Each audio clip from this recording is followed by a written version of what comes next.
Welcome to another week of Radio Melee. It is Tuesday, 3 p.m. Pacific, 6 p.m. Eastern. For those of you watching on YouTube, that's the time you got to tune into our live streams. If you want to get involved, talk to us, ask us some questions. Today we got a very special guest on the program, somebody who is, certainly one of the most influential figures in modern Melee. Yes. And someone who's been around the block. People might not realize quite the extent of the old schoolness of this person, but it's Fizzi. What's up, guys? Fizzi. I see. Thank you. Last time we talked with a webcam, I think you might have still been in the Bay Area. So I don't think I've seen the inside of your East Coast. Yeah. I got my esports award and some disc golf discs and some stuff back there. I remember the esports award. I think I was at that thing. Was that I Dallas? did not go. I should have gone. Oh, yeah. Okay. Yeah. But it was in. I think it was in Dallas, and I think I was there for at least them reading out your thing. But I recorded a video or something.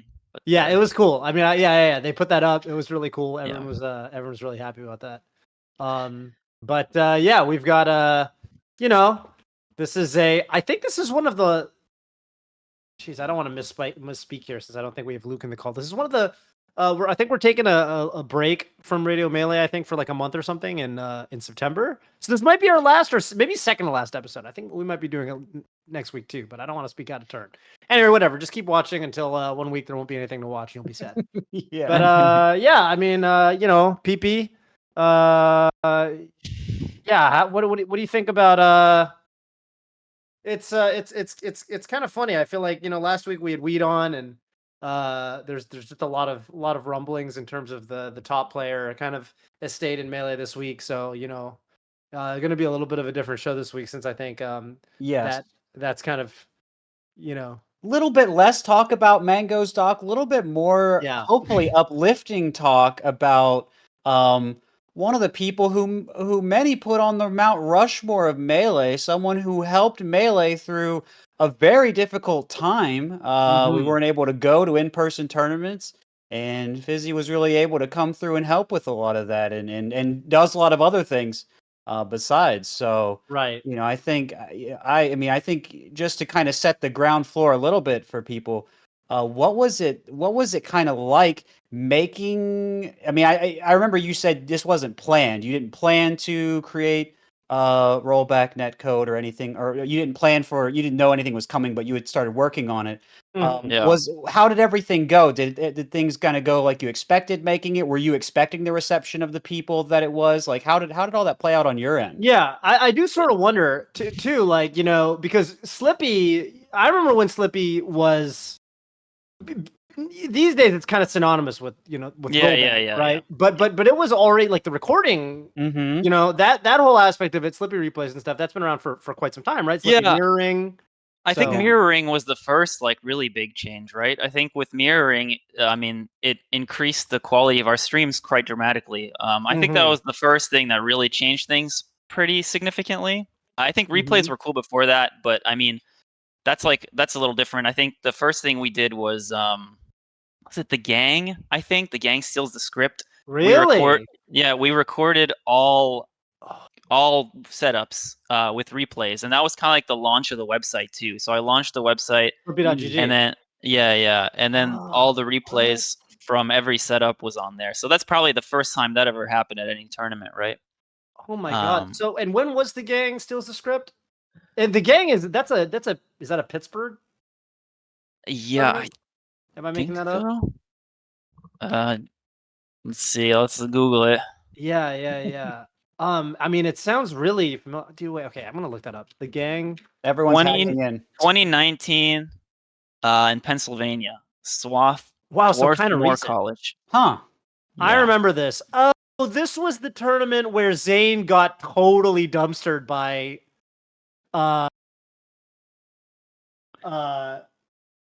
Wait, why can't I? Looks like Zane won. Did Zane win? What's the? Oh, I was gonna say, what's the tournament where he had to play? Smuckers. You remember the Smuckers tournament? Was that not this? Oh, I think that might have been the second one. That was the. But that was sick. Oh no! I'm a Smuckers fan. The first gang tournament was when Zane got like 6-0'd by Captain Smuckers.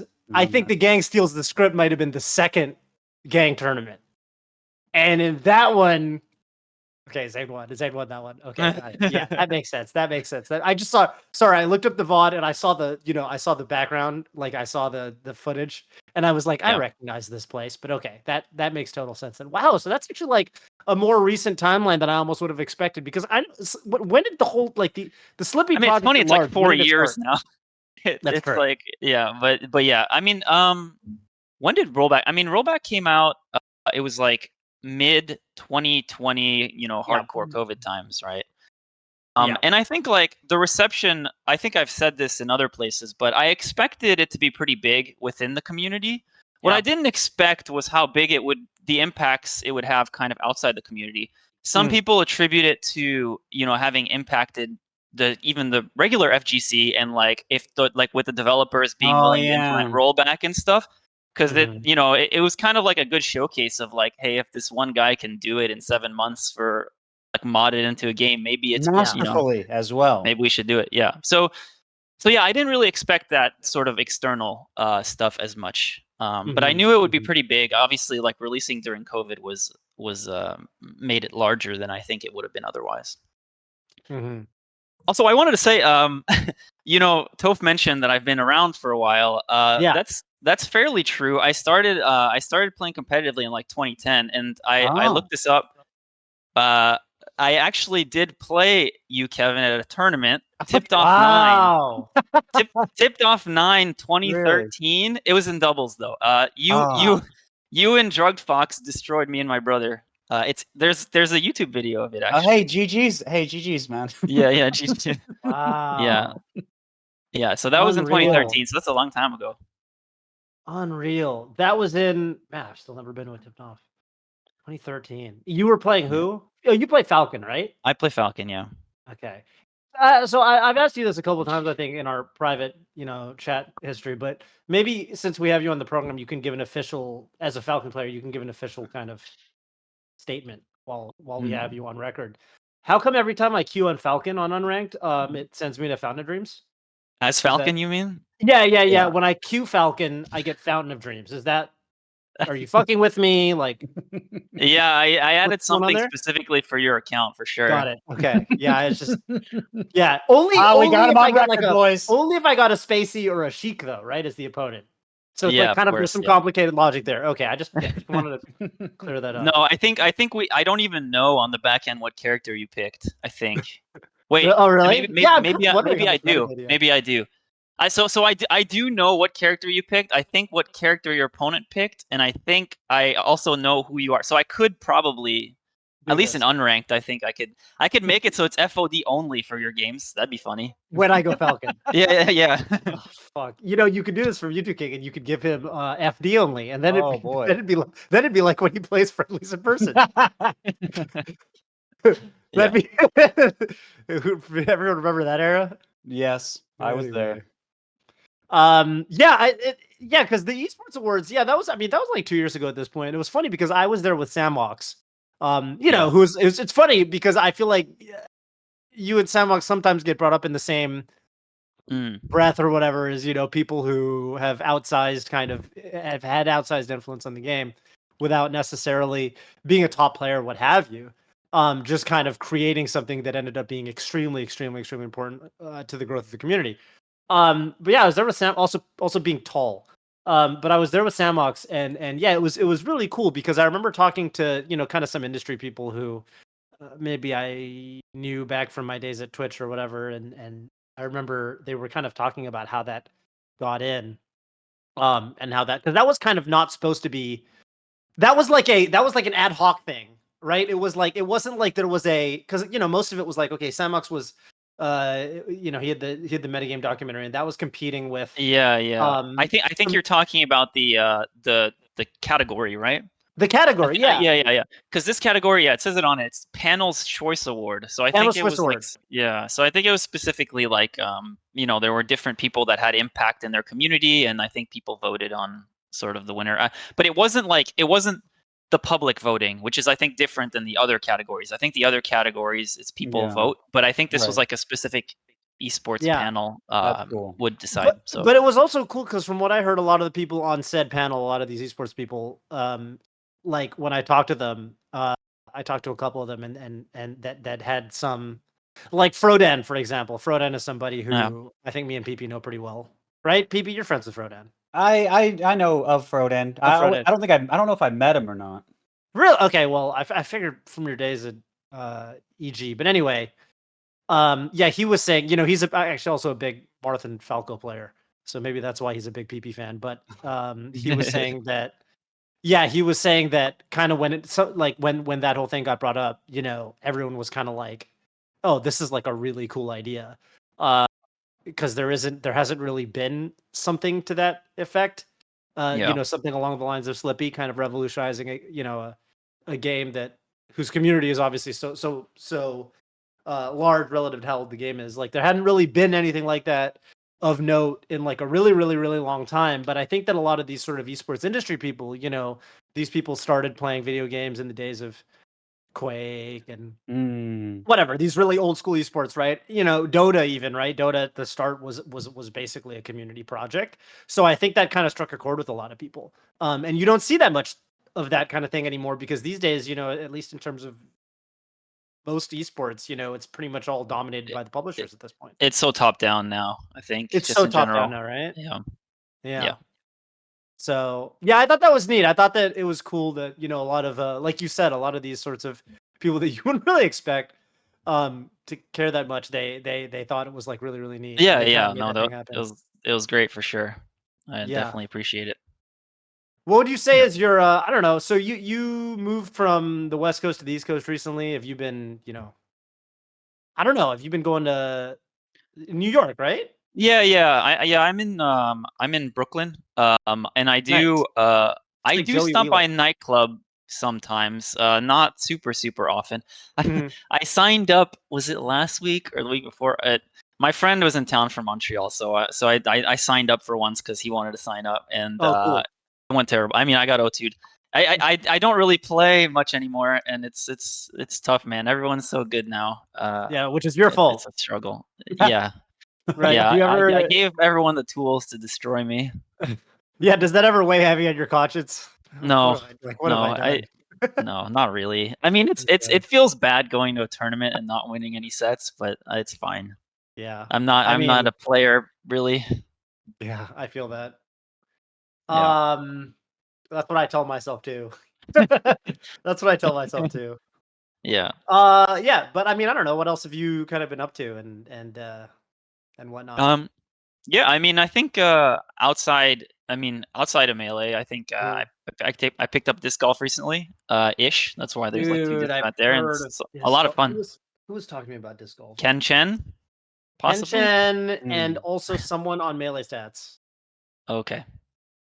We? Yeah, I introduced it to Ken Chen at Genesis, and he's been going crazy on it since then. So Where do you go to disc golf? Do you go to a normal golf course? no. First of all, in New York City, it's really bad. It's like there's like this massive dead zone. For disc golf, you But mean? yeah, for disc golf, yeah. Ah, Because obviously there's just a lot of people here, and it's hard to have enough space to do it. And it's not big like golf. I think if right. people managed to fight in like regular golf courses back in the day, and those managed to get there's like a couple in the city. But this wasn't that big back then, and so basically I have to travel to play. I think if I'm driving, and I don't have a car, but if I were driving, it would be like an hour to a course. And you go to like usually it's like at public parks or whatever. There's like baskets and stuff, and it's cool because Ah. it's free to play most of the time if you go to a public park, as long as you have some discs. So, Do you need as much space to play disc golf as not as much. normal golf? And it doesn't have to be maintained nearly to the same degree either. Like like the maintenance requirement for golf is because you're hitting the ball off the ground, right? So it's whereas disc golf you like pick it up and you throw it. So like the ground can be a lot rougher and it's fine. Right. You can also play like in the woods even, and that's also fine. Right. Whereas I think in ball golf you would, or sorry, I probably shouldn't call it ball golf. Maybe No. I'm gonna start calling it some golfers would get upset with me, but what the fuck, ball golf? I'm gonna start calling it ball golf. yeah, you So, can annoy some people that way, maybe. yeah, seems cool. Yeah. So I've been doing some of that. Okay. Slippy wise, still, working on stuff. yeah, I mean, I assume we'll probably want to talk about that a little bit, like kind of Mhm. like what I'm working towards. I'm definitely like one big question that I assume people might ask is about when is rank going to be free and stuff. And Ah, we can maybe talk about that later or something. But wow. um, yeah, I mean, I still get a lot of people asking, and some people annoyed, that pop into the Discord that it. I said it was going to be free, and then it's not yet. Uh-huh. And Yeah. I mean, the reality is like I tweeted that I wasn't I was gonna postpone it indefinitely, Mhm. and Mhm. since that tweet, I have actually felt so much relief. I think I don't. Makes sense. I hate letting people down. I think it just always feels bad. But I think since Mhm. I tweeted that, I'm just like so much more relaxed. And I'm still working on kind of similar stuff that I probably would have worked on anyway.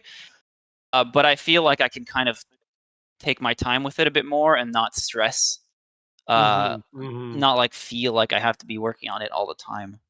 So yeah, so it's been better. I like I said, it was a huge weight. I think that came off my Yeah. shoulder when I postponed it. I still think it'll happen eventually. I just don't know when. Right now. Yeah. Can you Makes sense. tell us about why you initially said it was going to be free, and then what brought the stress on, and how that was relieved? Because I think some people, they may hear that, right, and these might be the people Yeah. that have the question. They may not know all of the reasons you're talking about. Yeah. I mean, I think I talked about it a little bit in my tweet, but I think originally why I said it was free. I think I do want, like I said, I did want to make it free at some point. I think there's a lot of benefits there. Mm. Um, and I think like in terms of it was just a lot of pressure. I think just struggling with it, like too much work too quickly. Mhm. And yeah, Mhm. it was tough. What was the last part of the question? The stress aspect. How are you being Yeah, stressed? And I imagine. I mean, I remember your tweet myself. Some people that are listening probably haven't seen it, so I remember yeah, you said yeah. the money aspect was part of it too. So I'd like to. That is Um, part of it as well. Yeah, I think it's just Mhm. like I do have costs that I have to deal with, and the reality is, I once it goes free, I will likely lose a lot of subs. Mhm. And I think like that's fine. I think I'm okay losing subs, but the problem is if I lose too many, then it becomes unsustainable, right? And Right. it's tough to know exactly how many I'm gonna lose. So obviously having it there longer gives me a much better buffer as well. So like when I say like long-term sustainability, I think I'm referring to that a little bit. Mhm. Where it's just like now it's easier to make it free later when I've got more of a buffer to deal with, right? And I'm not too worried about the immediate impact of losing a bunch of subs. Right. mhm. Um, Right. And I'm curious, just to make sure I understand. I mean, my own view is I want you to be able to make a good living off of this because you're doing a fantastic thing for us. So I hope you're not just maintaining. I mean, you said you have a buffer, but I hope you're able to save for retirement and other things. That's my own hope. I want everyone playing Melee to have that, but especially what you're doing with such an important service. And then I'm Right. wondering also the other aspect of it. Um, are you coming up with other things that you're hoping to monetize? Is that something that part of what you're working on also? that was part of what I wanted to do before I made it free for sure. Mm, Mhm. One of those things was chat messages, right? I launched that after, and I think people were like, why is he doing this instead of ranked? And the reality is, that was actually one of the features I wanted to launch before I made ranked free because I needed to keep people subbed, right? Mhm. So part of that was necessary. Like, and I have some other ideas for things I could monetize, but it's always tricky. I think no matter what, nothing is as good as a paywall to get Yeah. people to stay subbed. But obviously, like hopefully if there's like some additional features, people want to stay subbed regardless, and Right. it's still worth it. I mean, again, like I said, I think paywalling is just like it's the best way to get someone to buy something. I think the problem is like if you have the option to have something for free, like I think part of it is the effort barrier too, right? It's Right. like it's not even that someone maybe isn't willing to pay. It's that like also like why would you spend the effort if you don't have to? Right. It's like effort to give someone money, and you have to do it because you really really love it. And it's like, what percentage of people is that? It's not a large percentage. I think the reality is like when everything was free, probably the people that were paying was, I think it was about 1% of the total player base, maybe less. So it's just not too many people. Though obviously I love those people. Thank you very much for keeping Slippi alive until we were able to get to this point. Yeah, absolutely. Right. And to shift, a little bit to, this point, you're talking about all these new features. Is there, I think something really exciting, right? Because you've already done so much. You've already done so much for us. Thank you so much for everything you've done. But you're still working on things, right? So I think an exciting question is there anything really cool that you're working on for the future? Is there some vision that you have for Slippi and the community in a grander scale? I see you smiling. For the audio listeners, he has a grin on his face. I'm excited to hear the answer. Well, maybe it's a bit of a sad answer, actually. I actually think that there's kind of diminishing returns in terms of the impact with what I can do with Slippi. Like, I think there's a lot of really cool stuff that could be done. Don't get me wrong. Like, even like, people that love doubles queues, doubles matchmaking. I think that's something that's been talked about a lot. Yeah. I think that would be really cool playing with your friends. It's just a lot of work. Like, it's like actually just like an insane amount of work to do, like get all the UX working, especially in game. So yeah, I don't know. It's just really tough. So I don't know if, I don't know. Yeah. So you're not sure, but I'm wondering, like, even if there are eventual like visions of doing anything like online circuits, or doing anything where you connect Slippi to like local scenes or offline, or you have ways to connect to like local discords, or just anything like that. Like like connecting the community more through this wonderful thing you've built, or doing something even bigger. Maybe, I don't know if you've thought about so that. It's tough because I do think about it, right? And I think like I wonder is continuing to work on Slippi the thing I can do that will provide the most impact to the Melee community? Oh, sure. And I think the answer I have to that is I'm not sure at this point. I actually think there's maybe other things I could work on that might actually have more impact. Okay, like what? I'd love to hear. Things that I'm not ready to talk about at this point. Okay. Unfortunately. But I think like that's why it becomes tricky, because it's like, how do I use my time? Do I use it, to work on features for Slippi that people are asking for, or do I use it for things that I think would be really cool? Right.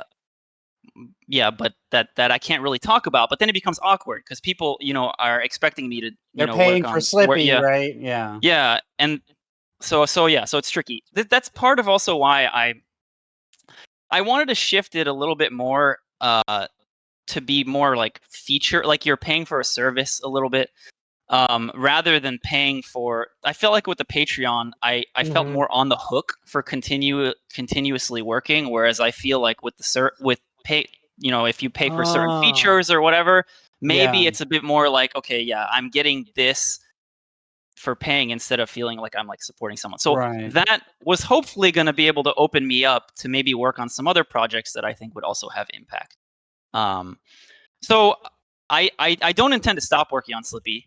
Don't get me wrong. And you have a team, right? Yeah, it's open source contributors primarily. Okay. Yes, there is kind of like a core team, though it's all volunteers effectively. Okay. So yeah, and some of them do, amazing work. I think like even if you ever go into the Discord and you like look at the support channels and stuff, it's a disaster in there. And Carsonian is just always in there answering people's questions, and it's like when I have to do it, I just start to like die inside a little bit every time. So it's just tough. It's like a lot of people. You're always answering people that have problems, so obviously they're like a little annoyed or whatever. Upset or whatever. Yeah. For customer service stuff. Yeah. Yeah. So it's tough. It's yeah, I remember. Oh gosh, I remember I had some issue with screen tearing or something, and you guys were pretty prompt. So I thought the customer service was pretty good in there. I think that was the only time I've been in there with a question. Yeah, it is. Oh, go ahead. I was just gonna say, yeah, the people that volunteer their time to answer questions in there are just incredible. I mean, like it Yeah. obviously, like if anyone can do it too, like if anyone wants to pop in and if they know the answer to a question and want to help someone, I mean, that's super helpful. Yeah. So if someone wanted to help you, what could they do, Mr. Fizzi? Yeah, I mean that's obviously one thing, right? Is like if you wanted to help with the support burden, that's definitely one thing you could do. I think otherwise it's like open source contributions. Like if you have a feature that you really want to build, I think even if I personally am like maybe spending less of my total time on Slippi, a lot of it is still open source, which means that people that have an idea for a feature or want to do something, like add something, they can do that, right? And if it's something that we feel like fits our our vision of the product, we'll probably put in some effort to merge it.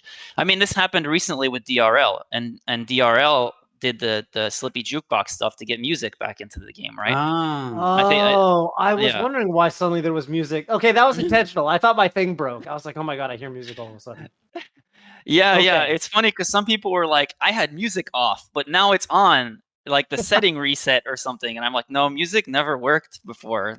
So you never had Oh, the setting off. I didn't even realize that. Yeah, I guess. Okay, Yeah. that makes sense. And you can turn it off if you want, You obviously. can turn it off if you Yeah. want. Yeah.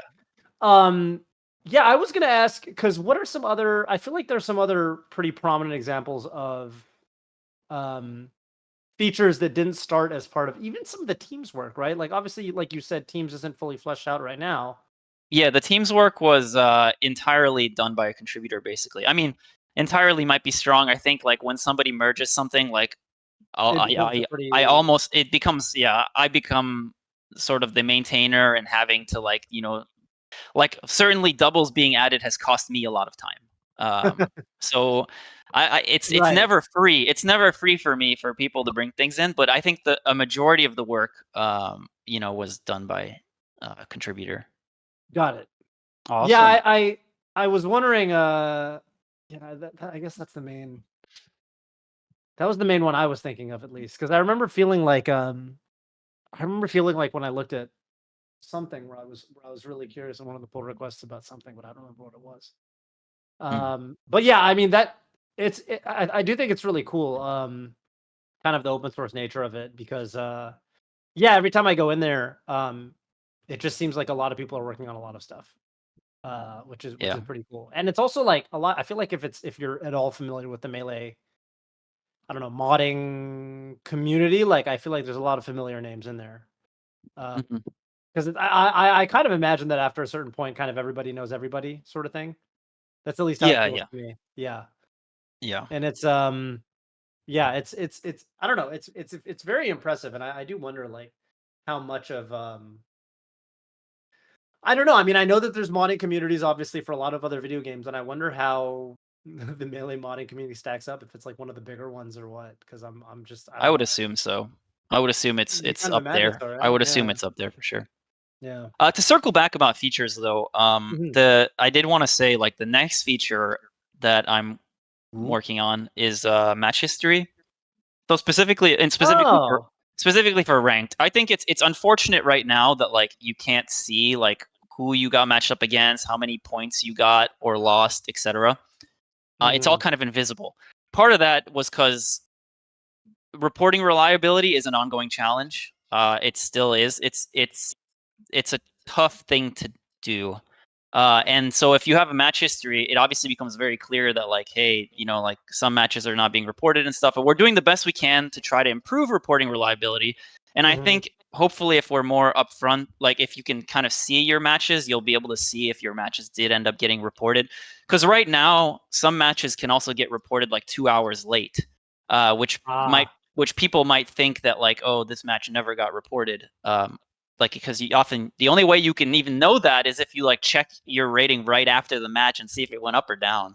Mhm. mhm, Um, mhm. so this will give you like a more visibility to that.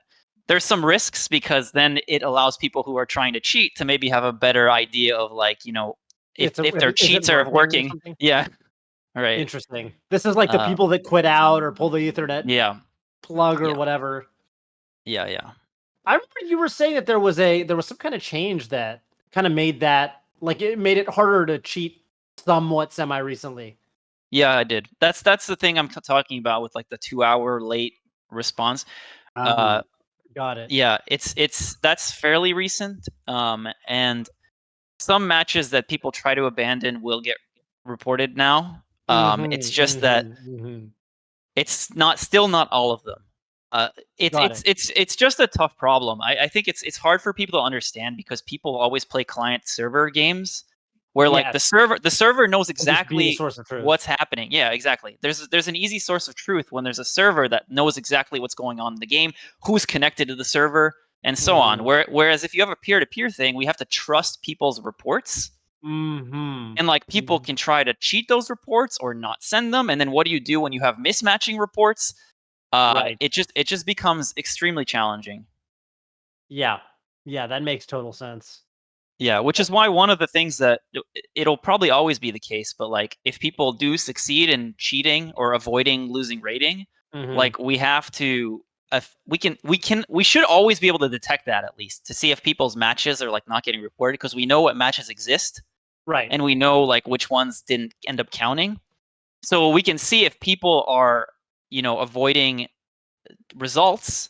And we can also see if like some of the reports that came in during that time showed that they were behind in the game, which is one of the levers we use to know like if people are likely cheating because people won't leave the game to try to cheat if they're winning, right? So that's what you mean by behind. Yeah, literally behind. Yeah, behind in the game. So if they're losing, if they leave when they're losing a lot, it's likely they're doing it on purpose. Whereas if for example, if you have like just a shitty connection and you're like disconnecting randomly and like it'll happen when you're winning, it'll happen when you're losing. So yeah. Right. Well, it's funny you mentioned that. I do have a weird theory that maybe it's irrelevant. I do have a weird theory that the sorts of people who have this seems to align with my experience. I feel like in online video games, I feel like the sorts of people who have bad connections are frequently not as good as the people who have good connections. I mean, I think if you're serious about the game, you're more likely to have a good setup. Yeah, exactly. That's what I'm saying. Yeah, that's what I'm saying. Yeah. So there might be some false correlation there, but maybe it's still. Oh, you mean like if people are losing a lot? Yeah, I mean, but the people idea are losing a lot. The guy just sucks. And he's getting disconnected because he's got a terrible setup and he doesn't know any better. And he's like, oh man. That is possible. For sure. The good news, though, is that in ranked, hopefully you'll get matched up against people that are roughly your skill level fairly quickly. But that's fair. If you're one of the worst players in ranked, then I mean, there might be a false positive there. But if we do end up suspending that player and they reach out to me and they can like they have like, hey, I'm really bad. Sorry. Yeah, I mean, there's ways we can see that, right? Like if they're in bronze, then obviously, like, okay, yeah, maybe they're telling the truth. But if they're like in platinum or diamond and they're saying that, I'm like, I mean, come on, dude. Okay. Like, yeah, no, that makes total sense. Man, I remember someone, I think it was Pipsqueak tweeted like the hero of Slippi ranked, who's like this. There's some guy with a negative elo. Do you know? Did that? I find out more about that person. People assume that person was just losing all their matches. Their matches are weird. We did look at their replays and their IPM was like really really low, but to the point where like, okay, this is a really stupid theory, but it's kind of funny. Like one of my stupid theories was like there was an adult giving the controller to like a baby and just to like occupy them, like. But it doesn't check out because a lot of the games are abandoned from that player. So I think like someone they just go AFK. No, they press escape or close dolphin. If you press escape or close dolphin in a normal way, our system will flag it and it will report the loss immediately. And a ton of their matches were like that. So it's weird. So the theory doesn't check out because if they have they're trying to occupy some kind of baby and pressing random buttons or whatever, then the baby isn't going to be closing dolphin. So I don't know exactly what's up with that person. Clearly, in my opinion, they're not actually trying to play the game. But because you should be able to sort of tell. Yeah, I mean, I feel like it just feels like when you watch one of their games, they're not really trying to do anything that is good. Like it just feels like random buttons are being pressed. Wow. That is fascinating. Yeah. It's funny that you looked at it though. It's funny that you immediately knew what I was talking about and that you did look into it. Yeah. Which I guess does make sense because I would be curious too. If it I was love Yeah. also that you can just do that. You're just like, oh, Yeah. what's going on Oh, here? Not always. I think so. We do get some replays automatically reported, but in this case, it was people that came into our Discord and they uploaded replays when they matched up with this person. And this is like the Mm. only negative elo player, I imagine. I don't think there's ever been another negative elo. Yet. Wow. Yeah. Yeah. I mean, I think the reality is if you're actually trying to play, I don't think there's any way you can get that low. Right. I shouldn't say that because someone maybe will try to prove me wrong, but I think I'm sure this realistically, won't get clipped. I think if you're trying, I think you should be at least over like 400, Yeah. 300, Yeah. maybe. I mean that right. I didn't even know. Frankly, I didn't even like not knowing enough about elo or glick or true skill or whatever is being used. I didn't know Yeah. negative was possible. But I Yeah. mean, I guess it makes sense. Well, there's also some scaling factors that I applied. I applied some scaling factors specifically to try to prevent negative values, and it wasn't enough apparently. So that was the source of my tweet. I think I tweeted that I didn't think it was possible, but here we are. The ingenuity of the Melee community really surprises us in a lot of ways. Early sure on, does. I did consider like maybe like setting a floor so that if you are below 0, it would just show 0. But I never did it. So I did even consider it. I was like, maybe it's possible, but now I think it's almost kind of funny. I think it's okay to leave the negative value. You may as well. I mean, Yeah. yeah, it's fine. Yeah, I guess fine. if it causes problems, be you can negative. change it.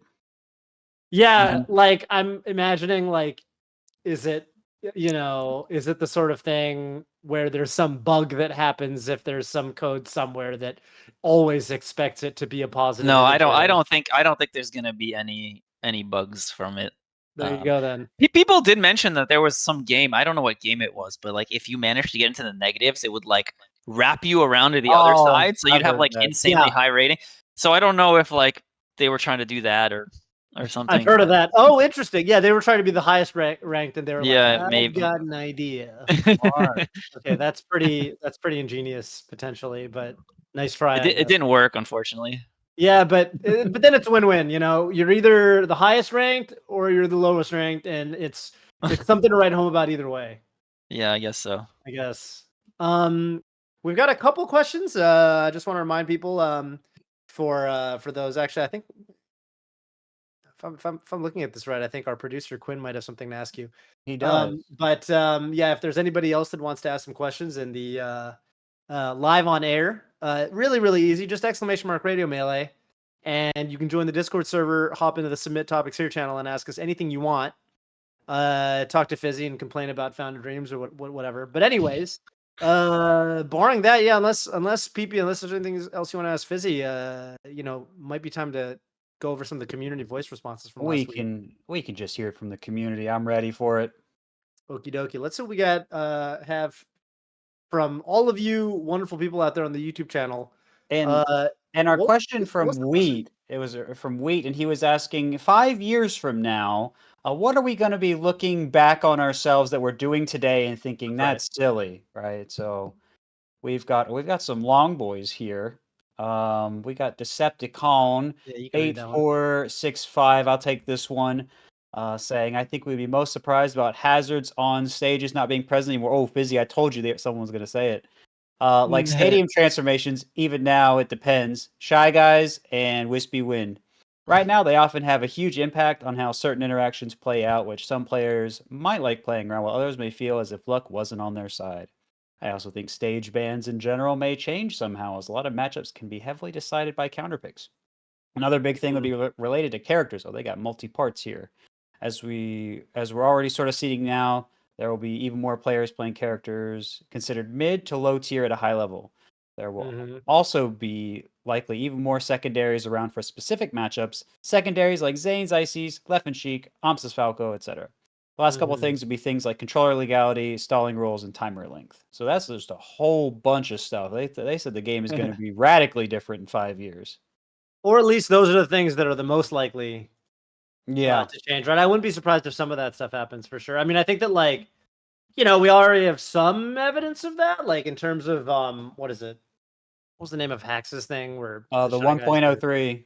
1.03 or whatever? No, not 1.03. That's is it 1.03? Is that what I'm? Is it 1.03 is 1.03? the mod made by Altamore, which has all the additional stuff on top. It's like UCF-esque but farther. But farther, right? Yeah. Including no more Shy Guys. Right. Right. What do you think about Shy Guys? PP? Oh, me? Yeah. They are. I've never talked to you about this sort of thing. Yeah, they are true random. Unlike, I mean, which is, I think a little harder than, say Randall to play around, which I think is part of why they're not listed here. Yeah. I d- I don't find they impact games a whole lot. I often think you can still see them coming, and some people just you don't notice, or if you don't see them for a while, you can kind of assume roughly where they can be after a little bit. So I think they're still kind of interesting, but Mhm. if we got rid of them, it wouldn't be the end of the world. But I also don't think they usually are not game deciding anyway, and I think sometimes, like if you're a spacey at being, and then you see the little goobers flying over, you're like, oh, this could change things a They little are bit. little goobers, aren't they? Yeah, and you hit them, and then your hitbox is out for longer, or it stalls you a little longer, and it can change things. And on the other end, like you could hit something, and your hitbox is out longer in neutral or whatever, and Right. or Or like you you can DI move. off them. You can DI off them. You can let them tank lasers in neutral and then do something. Like there's a lot of I don't know cool stuff that I think exists with them because they're they can be hit, and so I think they're interesting. But like this person says, some people think they're interesting to play around, and then some people might feel like they just got unlucky. And I think both perspectives are really valid. I don't feel that strong about Shy Guys. They're probably the hardest part to defend because they are true random. Whereas Mhm. whereas I think like I guess the fountain platforms are, still pretty random too, and but Wispy Wind I think is a little more, a little more set, and so I think those are a little more defensible for me. But Shy Guys, I'm kind of, I could go either way with them. Right. Right. How about I guess when I said Shy Guys, I guess I did specifically say Shy Guys, but Stage Hazards in general, are you pro, anti?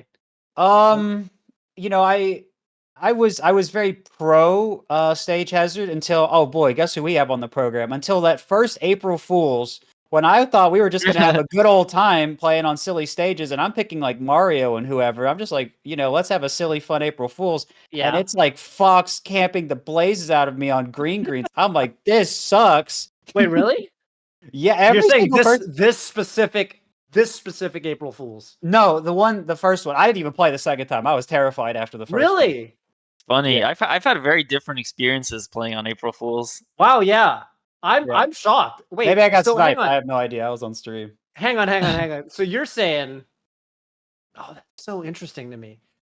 Okay, that makes sense. Wow. And that was the first April Fools. That was the first one, yeah, and it was Man. every game. It was like several games. Like I Yeah. was like a couple hours. I was like, dude, this.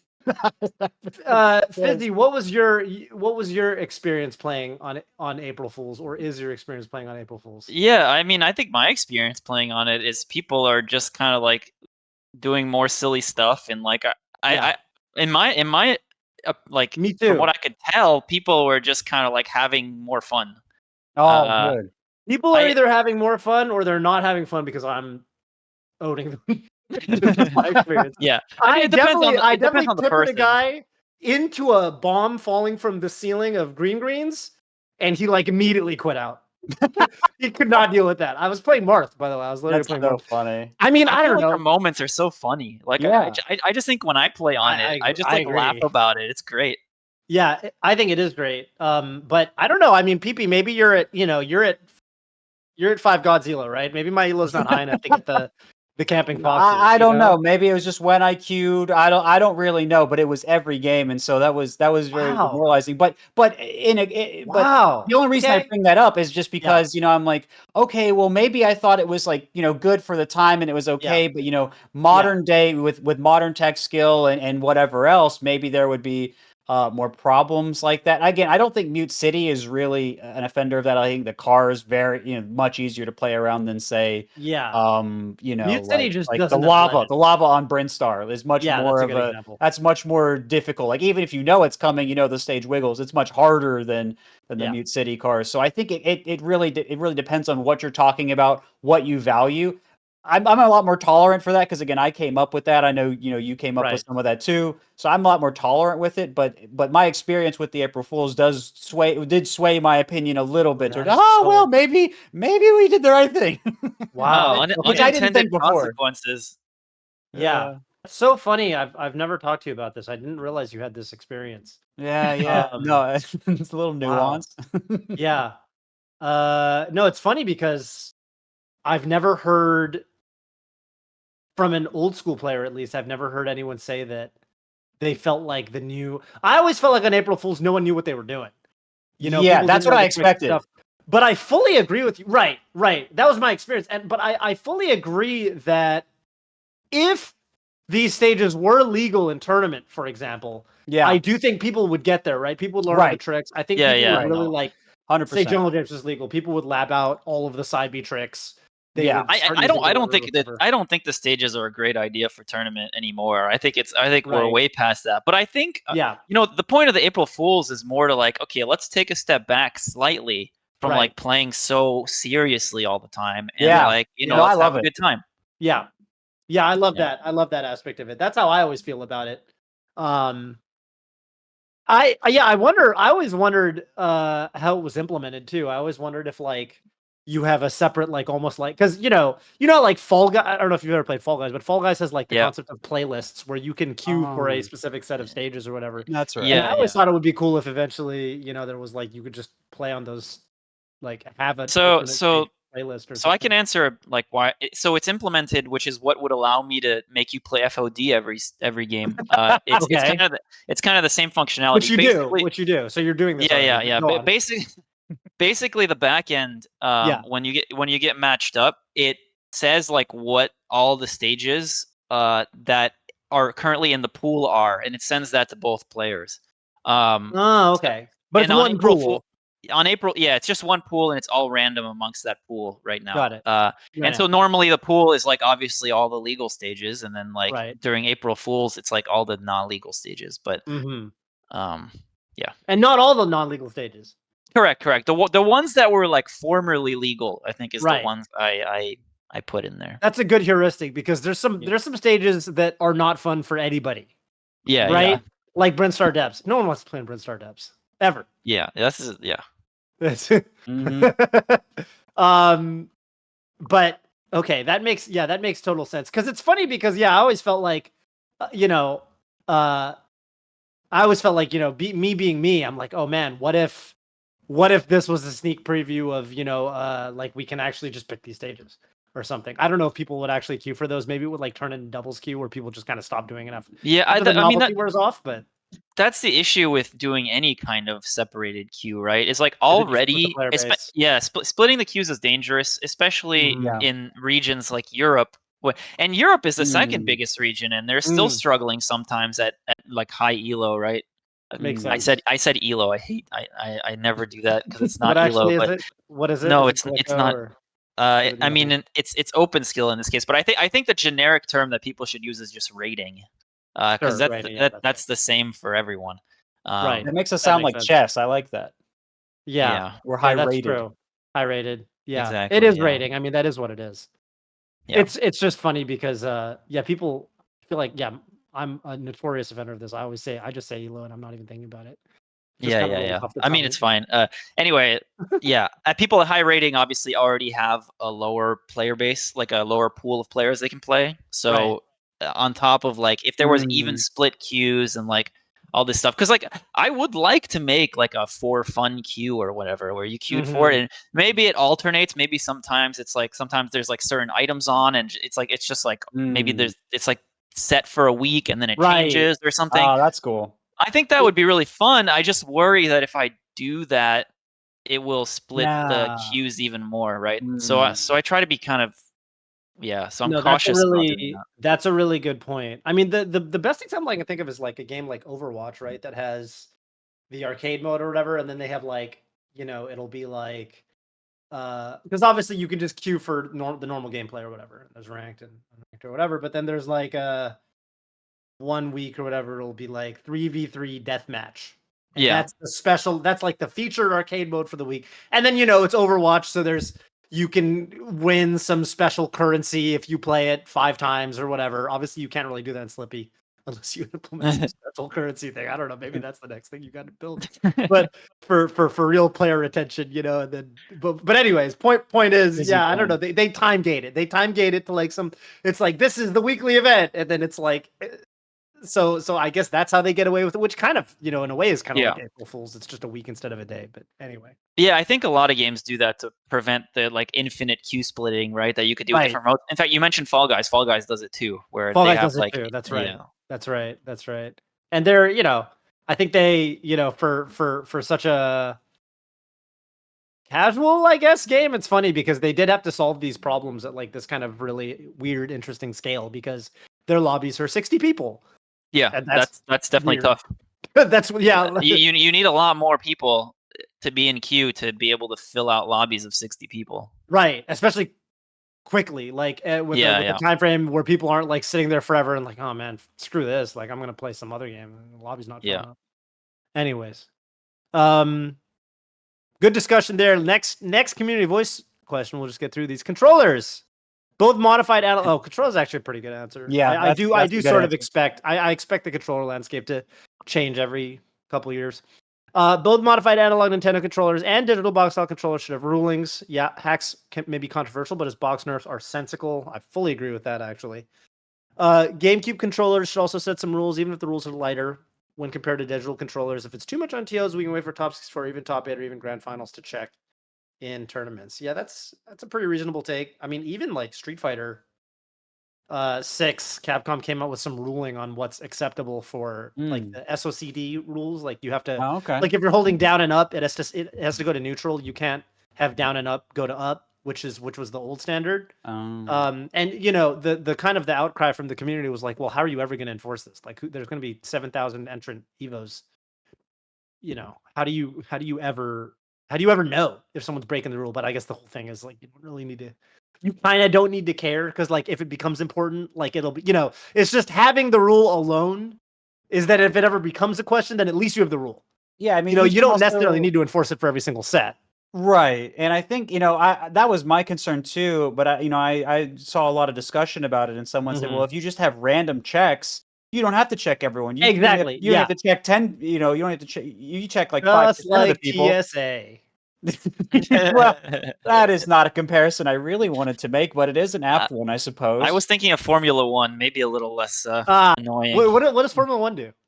They have like random weight checks. Like when you pull into the pit lane, sometimes they'll just like pull you over and check the weight of your car, and it's just random. Wait, what do you mean the weight?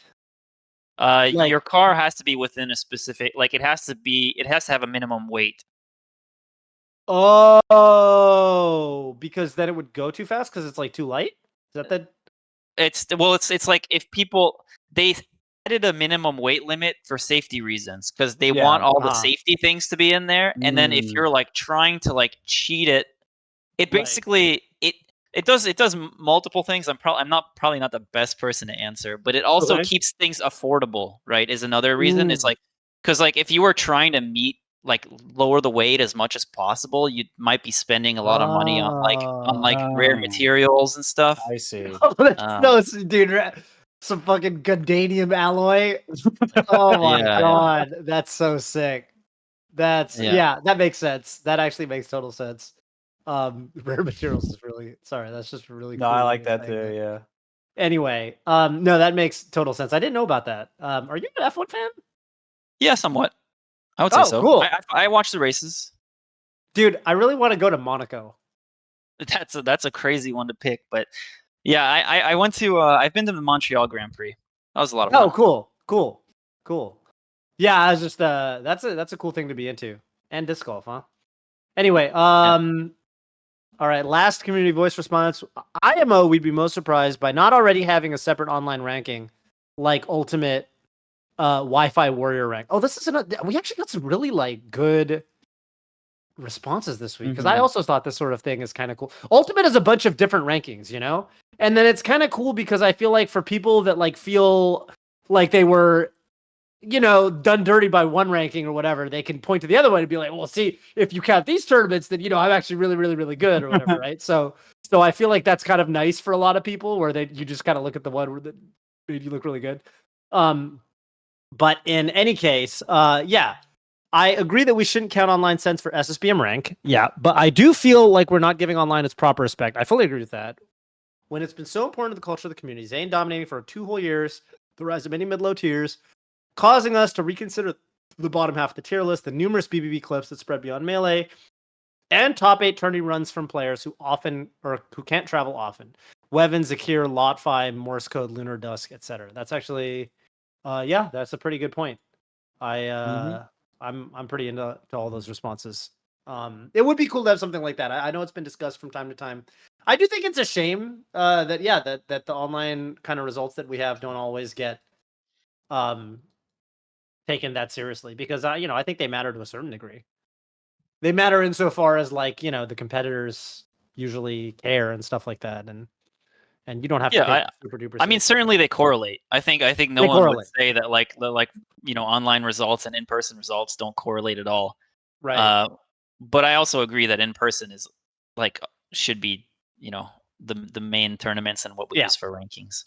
Totally. Do you think do you have any interest in like having, I mean, you obviously you already have ranked and there's already that leaderboard, but do you think there'd be any sort of integration like with Slippi to show that as an incentive or just to show people when they boot up, like maybe they've never heard of this, but they see all these players and they hear about them and like, oh, this is really interesting. These are these people that are doing well on this service I'm on. Is that something interesting or something you've thought about, or maybe it's not useful? I don't know. I think I'd need to understand a bit more about what you have in mind because I think like it's, you know, we have the leaderboard obviously, so you can like check the leaderboard, and it's like I'd have to understand kind of like what. Yeah, it would be more for the tournament results. So it would be Oh, okay, like in-person tournaments or online the online ones. So what this person was asking about. Yeah, that's a good idea. I think the thing that I'm maybe more interested in than that is actually just getting people to go to tournaments. I think I'm down. Like surfacing local events and stuff. I think it'd be cool to sort of showcase like a lot of games have kind of like these esports tabs now or whatever where they like talk like try to funnel people to their streams and then like talk about like the winners and stuff. And I think what you're talking about maybe is a little similar to that. Okay, yeah, that'd be cool too. I think it's just that like we don't have official, like we're obviously Slippi isn't the developer of the game, and we don't do sort of the top-down esports model that like a lot of the other games are doing now. And so I think that's kind of why they have their thing like that. So basically what I'm saying is like if Slippi was running its own online events, then I think it would make maybe more sense. Okay. Though I do think having community events in there would be cool too. I don't quite know the total value of that right now. Sure. So like, yeah. Sure. Just asking questions. Yeah. Okay. Well, hey, great discussion, great community voice, and I know we've got some callers waiting, so why don't we go ahead and get started with them? With our first one actually being our lovely producer, Ogdog. Ogdog. Should we call you Ogdog for this one? Hey, you can if you want. Just trying to use your official title. Yeah, you know. Thank you so much. Yeah, it's a long-time listener, first-time caller in here. I'm super excited. Big fan of the show. Nice. What's your question for us today? And where are you calling in from, Mr. Ogdog? Yeah, where are you calling in from? I'm calling in from Richmond, Virginia. Oh, very nice. Yeah, great scene here. But Yeah, I was thinking about my question and remembered back during Fizzi, your ranked development. You were doing a couple streams and I was tuning in and I was just fascinated, honestly, with the amount of UX development and everything going on there. And a lot of people talk about the end result of your projects. You know, they get blown up and everything, but a lot of people don't know about the journey getting there. So I was wondering what your biggest hurdle was, either during rollback or rank development that you faced, and if anything interesting happened at either of those times that were like kind of like a fun anecdote that you could share to just kind of showcase the journey a bit. Sure. I've discussed this a little bit before on a different show, and I don't have a better answer right now. But I think one of the biggest things with getting rollback to work was actually music. And I think like music gave me a ton of problems. And actually, I shouldn't say music. Music, I was able to just like get rid of the disc reads, but sounds in general, because the way rollback works is we go back in time, and then like, you know, the sounds, if you do that and a sound just played that frame that was back in time, the sound will play again. And I think like if you do it not intelligently, right? And what ended up happening first was you'd get like this really, really demonic sort of sounding sound effects, because sound effects would just like overlay on top of each other and like go back, and like it would just sound so bad. And getting sounds to work was extremely challenging, because I had to figure out like everywhere where sound data is kind of stored and exclude them from the rollback process.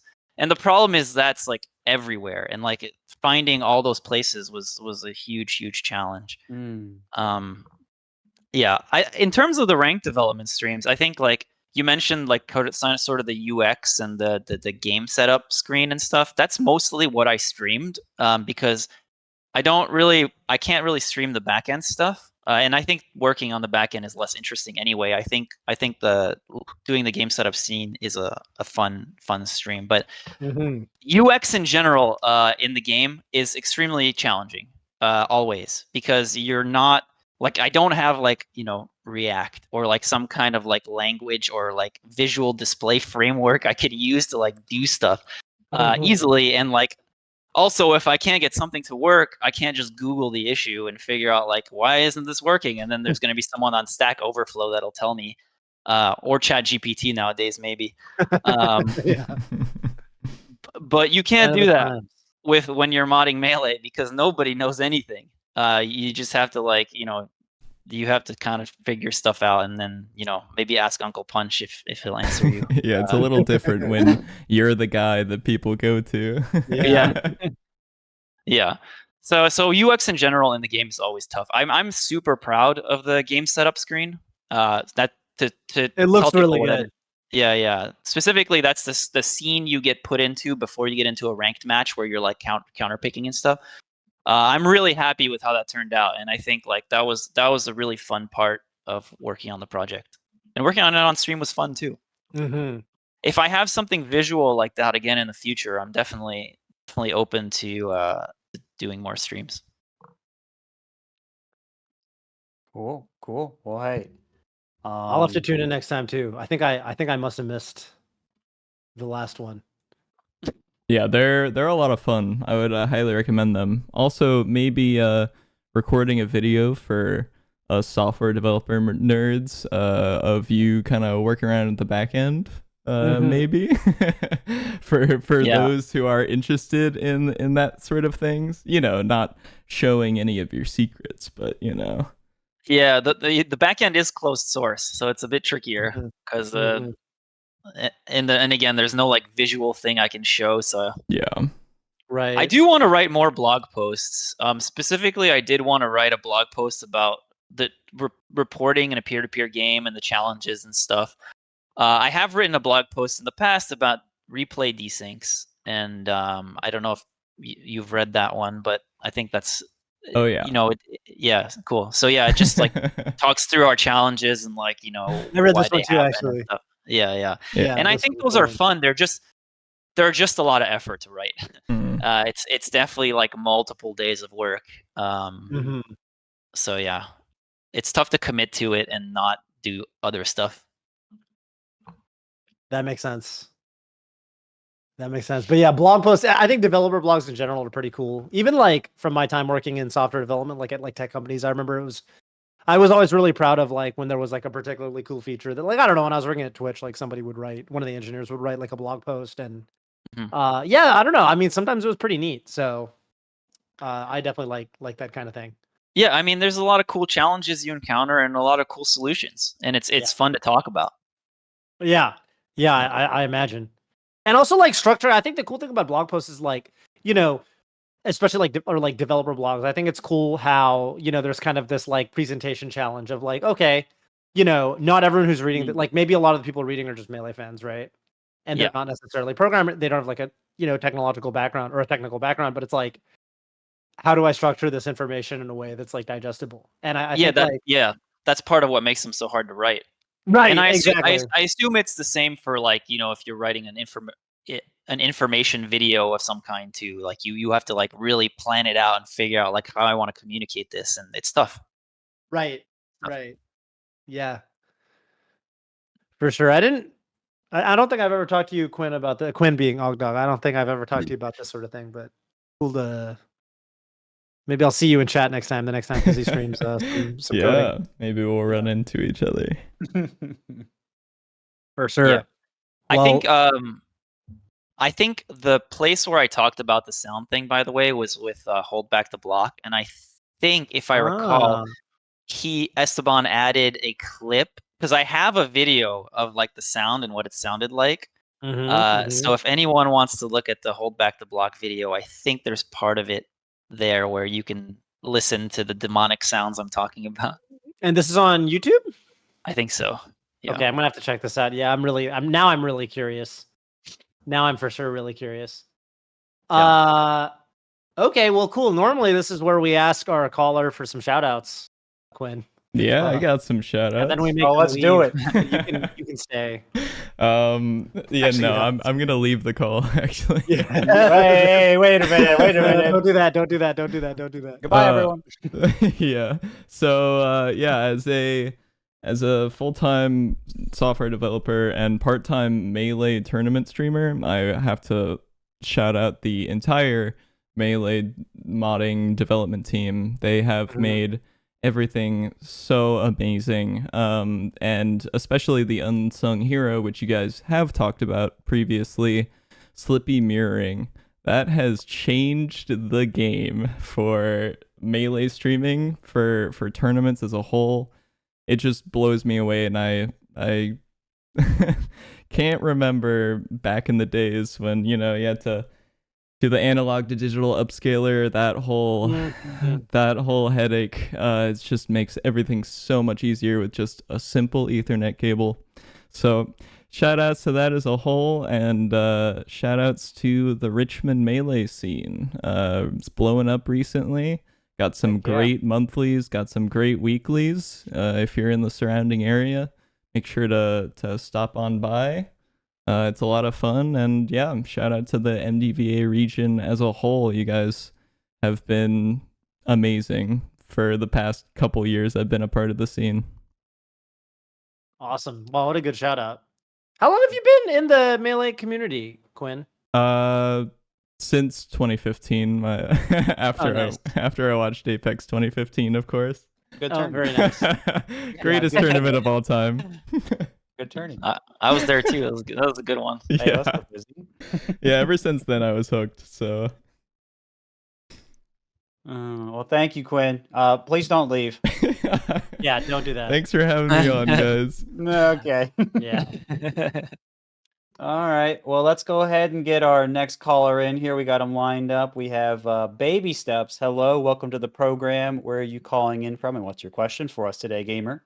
Howdy, I am calling in from Queens, New York, actually. So my question is that Melee has been around for over 20 years at this point. Mhm. The MGPR is over 10 years old. Like Walt said, this is the first MGPR with none of the 5 gods present, and yet I think it's everyone's opinion that Melee is the healthiest it's been in years. Like, everyone in the community is kind of the opinion that there's kind of nowhere to go but up, and the sky is the limit. But my question is, what do you think is the thing that's keeping that passion alive and bringing new people into the game, whether it's Slippi or whether it's Melee YouTube kind of kicking off the past 2 years with you guys and Chaler and Turned On for Walt? What do you think is the thing that's keeping this game so alive for 20 plus years in 2023? Curious what you think, PP. You can start this one off. Sure. I think at the end of the day, I mean, I think about this question in a variety of ways, and I really just think it comes down to how good the game is.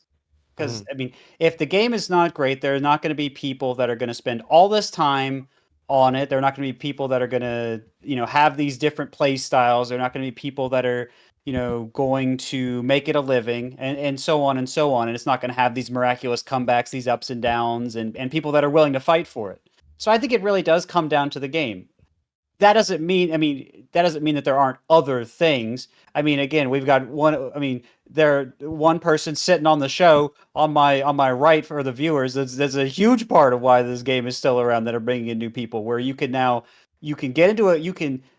Right now you can open up Slippi and get into a game in like under 20 seconds, which is incredible. It is amazing that we just have that now, and it's so well done, and the netcode's so good, and it's just and so much is being worked on. So I think there's so many wonderful things like that we have, TOs that care a lot, and there are so many things. Samuk's working on documentaries, and there are so many people. There are just so many people to shout out. Players that have played for a really long time and have these great legacies, and all the organizations that work with everyone, like Golden Guardians. Thank you. But there are just the list is just so long, and it's just so hard to just look at one thing to me. But I always think that so much of this is possible because of the game, and I'm always just really humbled by that, and everyone's efforts towards it. So I'll let everyone else talk and leave it at that. Yeah, I was gonna say, in addition to that, yeah, I think the game being good is extremely important, because I think that when I think about how I get attracted to playing new games, I think there's two things that for me really, I don't think these are things that are important to everybody, but I do think these are things that are important to me. Whenever I get motivated to play a new game or something, it's because I watch other people play it and it looks really cool and fun to play. And I think Melee has that.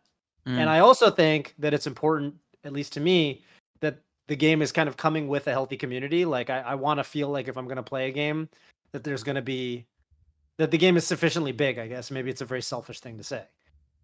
Yeah. But I do think people care about that sort of thing. And I feel like with Melee, because the tournament scene's been around for so long, people kind of sort of know that there's always going to kind of be more tournaments. Not to take our TOs for granted, obviously. I mean, I know that with Stein running its last iteration and stuff, we definitely, we're going to be we're probably going to be in a state where, we need new people to step up or whatever, but it does feel like there's a healthy kind of stream of new people coming in. And I also think that something that's really cool about Melee is that even among, we talked about Fizzi being recognized by other esports industry people, there's a lot of respect in the video game space for Super Smash Brothers Melee, I think. So even if you aren't currently a big time spectator, I feel like everyone's heard of Mango, everyone's heard of Leffen, everyone's heard of Hungrybox. These are kind of household names in the streaming space, and I feel like that aspect of it really helps, where because you've got these kind of Melee has a lot of star power, I guess, and because Melee has a lot of star power at the top level, for better or for worse, I feel like that helps people kind of get acclimated to becoming a spectator and then eventually becoming a player. Yeah. That's my answer. But yeah, go ahead. I also think on kind of on that note is Melee has such a rich history. I think it would be a shame, I guess it still has a lot of momentum, I think, even from its rich history, and I think I think that's part of what keeps it going too. Yeah. Which is kind of similar to what you were saying, I think, but specifically I think just more all of the moments and like everything like that. I think it just that's what intrigues people to some extent as well. Mm-hmm. It kind of reminds me of speedrunning in that aspect, right? Yeah. I think speedrunning has that kind of situation going on too.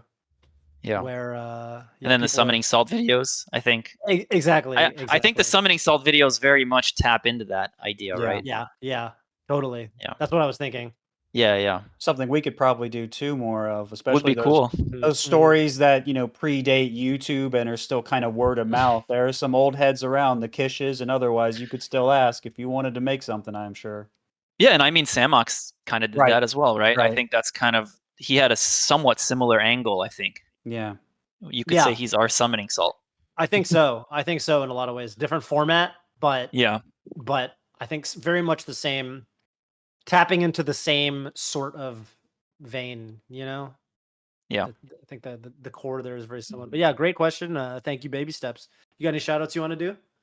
Yeah, I just want to say shout out to all the old school people who paved the way for the Dot kids, who paved the way for the Slippi kids, and shout outs to disc golf. I've been playing it since I was a kid. It's genuinely great. I love it. Abolish golf, only have disc golf. Sorry, Ball golf, abolish you mean? abolish ball golf. Ball Oh, golf. here we yeah. go. Level. Nice. Nice. All That's right, great. y'all have a good night. You too. You as You well. too. Thank you so much.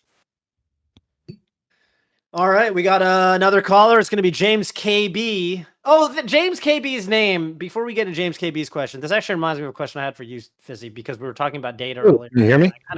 Hey, I can hear you. Oh, wait, I have a quick question. Your name reminded me. Does KB stand for kilobyte? No, it's actually my middle and last initial. Oh, that makes Nice. way more sense. Okay, I had a quick question for Fizzi before you ask your quick question for Fizzi. Okay, we were talking about Slippi replays earlier and how you can go in and you can look at people who have negative elos and all this stuff. Sorry, not elo rating. But anyway, my question was, how much? It's like it's one of those old school Google interview questions. What scale do you think is like all the Slippi replays out there, Oh God. or that you have access to? Do they all? Does every Slippi replay go to No. No. Um, How much data do you have access to? Well, specifically, I guess this is a good time to plug this, but I collected replays from ranked for a little while for everybody in platinum and above. Okay. So I've been collecting those recently, and I've been anonymizing them for use in like training AI and maybe for like calculating interesting data sets and stuff. Yeah. And that was 117,000 replays or something like that. I forget what size that was. I can look it up if you really care, but it's a lot of replays. All right. And still collecting more. Makes sense. Yeah, just curious. All right, well, James KB, what you got for us today? Sorry to steal your floor there for a second. No problem. Quick shout out to Hugs, who heavily inspired this question. All right. So, aliens come down and challenge the Golden Guardians to a 5v5 crew battle in Melee. Yes. So, who's the starter? Who's the anchor? And who's playing what character if there's secondaries? Well, I think Nunn's got to anchor because Nunn doesn't get nervous. You know my story about what Nunn a not getting superpower. That's crazy. Yeah, well, that's what this was when we were doing at the off season last year.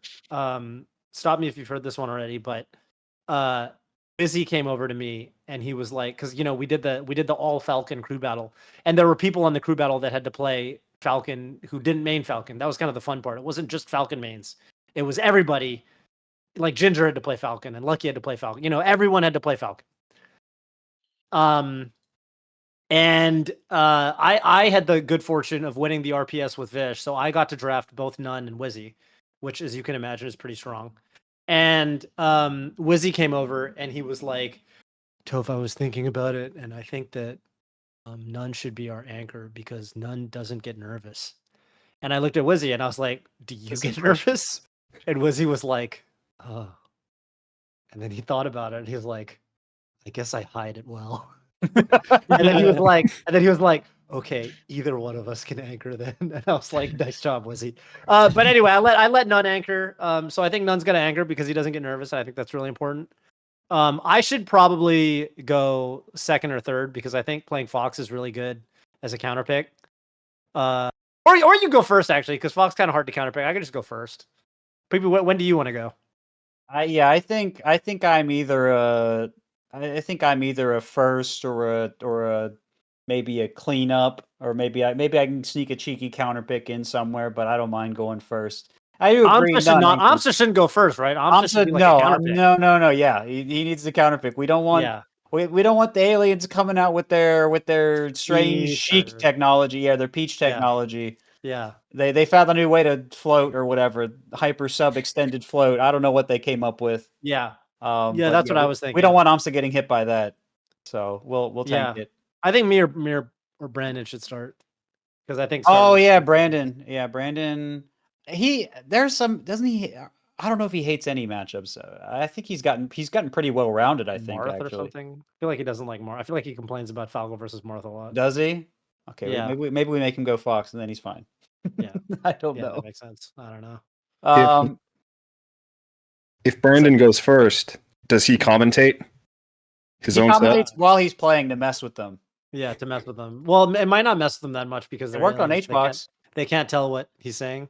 Do they speak Yeah, English, the aliens? Let's assume that they can understand it at least. Yeah, maybe Okay. like telepathically or something. There you go. They translate it. There you go. I like it. Yeah, I don't. Yeah, I always, dude. I still remember the first time. I think this was a question that, I It's think been being everyone asked in kinda some thought. variation, yeah. It finally got asked on Smashboards, like, I don't know what year it was, 2010, 2011, and it was like everyone kind of was like so excited. It was like one of the most exciting Smashboards threads that year because everyone's like, finally, we've all thought about it by ourselves and we can finally talk about it together. Yeah. It was kind of fun, and then we all, also, there was still some East Coast West Coast beef a little bit, or everyone versus Armada or whatever. We got to set that aside, so that was kind of fun too. So it was good. It's a fun question. It's a good question. So I always and like, it'll get asked again. it will, and it's not know? really a boring one either. It goes away. It never go. This question never goes away. It really stands the test of time. Fizzi is currently using his platinum data to develop the aliens right now. I think to use against us. That's right. That's right. Well, thank you for your question, James KB. Unless Fizzi, unless you wanted to weigh in on. I think you guys are the experts there. All right. Well, thanks for the vote of confidence. You got any shout outs you want to do, James KB? Yeah, shout out to Skull and Lovage. The first set I ever watched was Amsa versus Mewtwo King and Kings of Cali 4. Wow, Kings of Cali 4. So I saw it on YouTube, and then I've been just kind of spectating ever since. Yeah. Nice. Unbelievable Good stuff. All right, have a good one, gamer. Thank you. That's a fun question too. What are the first sets you guys have watched? Mine was. I know mine. Well, does it count? Like, okay, because the first set I ever watched was back when I was purely a spectator and not a Melee player, and it was years before I would get in, because I got into Melee in 2008, but I think in 2004 or 5 or whatever I watched Ken versus Chillin' Dude. I had to download the file. It was like Ken_defeated.mp4 defeated. Yeah, that's a good answer. Yeah. Mine. So oh man, I guess that's my answer. The first set I watched after I started playing. That is an interesting question. That one I have to think about. I can go while you're thinking. Yeah, go ahead. Yeah, so the first player I watched a lot of was actually Fumi the Yoshi, but that was the first person I was ever enamored with. But there was one set I watched before that, and this is really funny in current year. It was not as funny beforehand, but it was Captain Jack's DK versus Masashi on FD, and they had I think it was techno music playing in the background, and it was called SSBM Hardcore Match. I think was the one. SSBM Hardcore Match. That might be the Falco Fox one, but I think that was the DK. Fox. SSBM Hardcore Match is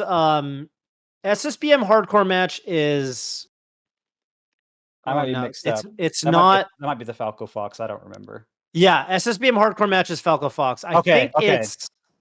There was I forget the name of it, but it was you know what I'm talking about either way.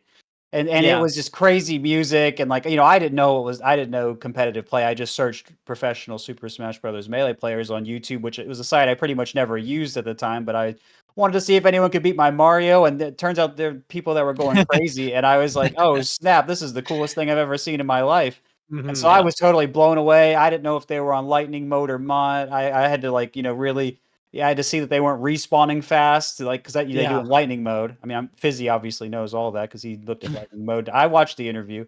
He looked at lightning mode to know about rollback, and so I figured it out, and I was like, wow, these guys are moving so fast. How are they doing that? And there was the advanced how to play tutorial on the side for that, and so and there were some other matches too, which is how I got into Fumi. Wax? That was Wax. That Advanced? was Wax. Yeah, and that. And then he linked to Smashboards, and thank goodness that all that stuff was there, because that's what got me into it. That's why we really love a modern advanced how to play, because I feel like my experience a lot harder to replicate in modern day, right? You see a tournament match, you're just going to see other tournament matches or whatever. It might be a little more confusing about how to know where to go. I've always kind of wanted that for people, but that was my first, and it was really something. Really blew me away. Yeah, SBM hardcore match is Bomb Soldier versus Jing, who are both. Oh, that's right. Oh man, I haven't heard the name Jing in so long. Dude, I love the comments. The comments are so good. 16 years ago, Tassadar7945 says, Fox never fell to death on his own. The only time I could see him falling on his own, Falco had edgehogged him, which is excellent strategy, by the way. Dude. God, I love that. Amazing. Yeah. He never felt death on his own is actually He never felt death on his that's own. an insane statement, just in Which general. is a statement you cannot make if you watch Cobalt. Right? Isn't that the meme? Yeah, Isn't that the meme? True. Isn't that what they say? Anyway. Yeah. We don't have to compile the stats for that one. We don't. But man. Mine was Ken versus Bomb Soldier. Yeah. Ooh. That might have even been Really cool set. Yeah, really cool set. Good way to get into Melee, I think. Mm-hmm. Stands the test of time for sure. Yeah. Yeah, It's that's a pretty great cool story. We could make this the community voice for the week, actually. We could ask people, what is the first set you watched? What do you remember about it? Good. That's a good one. The gameplay, the commentators, That's a good one. What do you think, Fizzi? Is that what you want to ask? Is there something else? I mean, this is your question. Yeah, you are entitled to ask. You can ask whatever I'm just kind of absolving you of thinking of one on your own. No, I actually think I like that better than what mine was going to be. Okay. I was going to ask which sport is most like Melee, but I think I'm more interested in hearing about people's first experiences watching sets. I am too. Okay, people can ask both, or people can answer both. Sure. I mean, there's no reason you can't. So that's for all of y'all in the YouTube comments. And for audio listeners, you can always check us out on YouTube at the GG Melee YouTube channel, which you should subscribe to ASAP. Absolutely. And with that, I think that's all we got this week. Just real quick, if people wanted to support you, Mr. Fizzi, and all the wonderful foundational Melee saving work you do, where could they go if they really wanted to help you out? Yeah, I mean, it's on Slippi.gg now. If you want to subscribe for, to get access to ranked and custom chat messages and so on, that'd be cool. Also, Awesome. just keep playing Slippi. You don't have to pay it either. Yeah. Yeah. But but people should play ranked. In which case, they should pay you. Yeah. They gotta provide the buffer in case the drop off ever comes. And obviously, shout outs to everyone that volunteers to help Slippi. I couldn't do it without all of them. I mean, it's incredible. There's just too much to juggle. So so if they wanted to volunteer, where could they go to help you? Yeah, I think if you want to get involved in helping in some degree, I think just hanging around the Discord and kind of seeing where you slot in, or if you feel like you can provide value somewhere, I think that and they just search for the Slippi Discord, or Yeah, I think I'm sure you would find it if you searched for it, but also Okay. you can do slippy.gg/discord, and I think Okay. it'll get Oh, you very to it. nice. Okay. So That's very handy. Just checking. Yeah. Just checking. no, that's good. Thank you. Okay. Well, hey, I think that's all we got to ask you for. Thank you so very much for taking your time out. I'm sure, I have no doubt you were very busy. So thank you so much, Fizzi. We really appreciate you coming on today. Yep, no problem. Thanks for having me. It was great. Hell yeah. Awesome. Well, Awesome. it's been another week of Radio Melee. We should be back next week. I'm 90% sure. Yeah. And we'll see all of you then, 3 p.m. Pacific and 6 p.m. Eastern on Tuesday here on my Twitch channel as well as PP's. And until then, this has been Radio Melee signing out. Peace.